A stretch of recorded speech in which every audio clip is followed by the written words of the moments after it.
warahmatullahi wabarakatuh.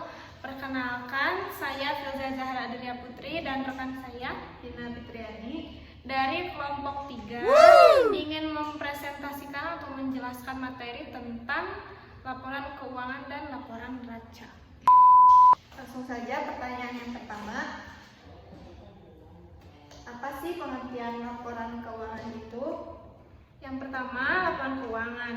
Pengertian laporan keuangan secara umum, laporan finansial atau laporan keuangan adalah laporan yang berisi pencatatan uang dan transaksi yang terjadi dalam bisnis, baik transaksi pembelian maupun penjualan dan transaksi lainnya yang memiliki nilai ekonomi dan moneter.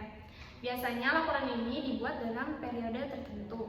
Penentuannya ditentukan oleh kebijakan perusahaan, apakah dibuat setiap bulan atau setiap tahun. Pertanyaan selanjutnya, apa saja sih jenis-jenis laporan keuangan? Jenis-jenis laporan keuangan itu ada 5. Yang pertama ada laporan laba rugi, ada laporan arus kas, ada laporan perubahan modal, ada laporan neraca, dan yang terakhir catatan atas laporan keuangan. Selanjutnya, kira-kira apa aja sih fungsi laporan keuangan itu bagi suatu lembaga? Ada beberapa fungsi laporan keuangan. Yang pertama, untuk menilai kondisi usaha. Maksudnya, seluruh laporan ini itu berguna sebagai penilai kondisi usaha. Jika dari catatan keuangan terlalu banyak kerugian, berarti perusahaan sedang mengalami kemunduran. Sebaliknya, jika di dalam laporan tersebut banyak data profit, berarti usaha sedang berkembang. Yang kedua, sebagai bahan evaluasi. Laporan keuangan diperlukan untuk bahan evaluasi. Bisa dipastikan jika tidak ada laporan tersebut, evaluasi yang dilakukan tidak akan maksimal, bahkan seperti melakukan hal yang sia-sia. Yang ketiga, ada bentuk pertanggungjawaban perusahaan. Laporan keuangan juga berfungsi sebagai pertanggungjawaban ini baik kepada investor maupun kepada pemerintah yang terkait dengan pajak dan lain sebagainya. Kira-kira itu fungsinya. Lanjut ke pertanyaan selanjutnya ya. Kita masuk ke materi neraca. Yang pertama, apa sih pengertian neraca? Pengertian neraca adalah laporan keuangan yang di dalamnya terdapat informasi terkait akun-akun aktiva, modal, serta kewajiban perusahaan pada suatu periode tertentu. Yang kedua itu ada apa saja sih komponen yang ada di dalam neraca itu?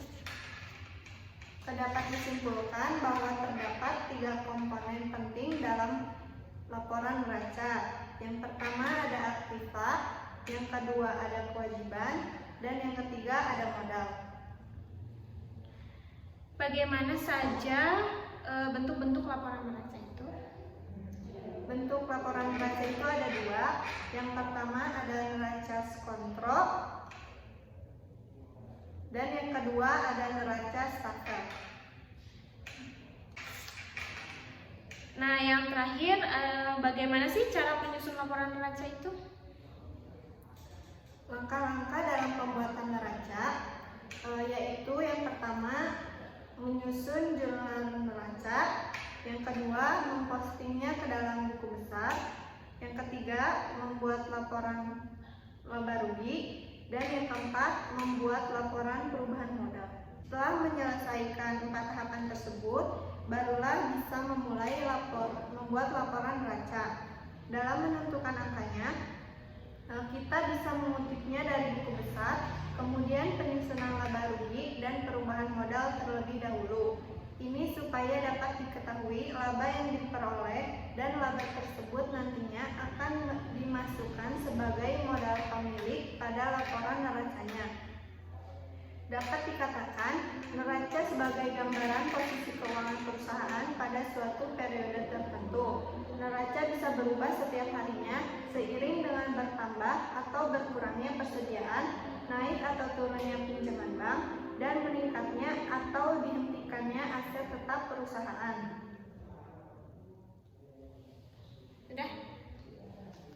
Ya, itu materi tentang laporan keuangan dan laporan neraca dari kelompok kita. Untuk pertanyaan tidak ada ya? Tidak ada. Tidak ada. Kurang lebihnya mohon maaf.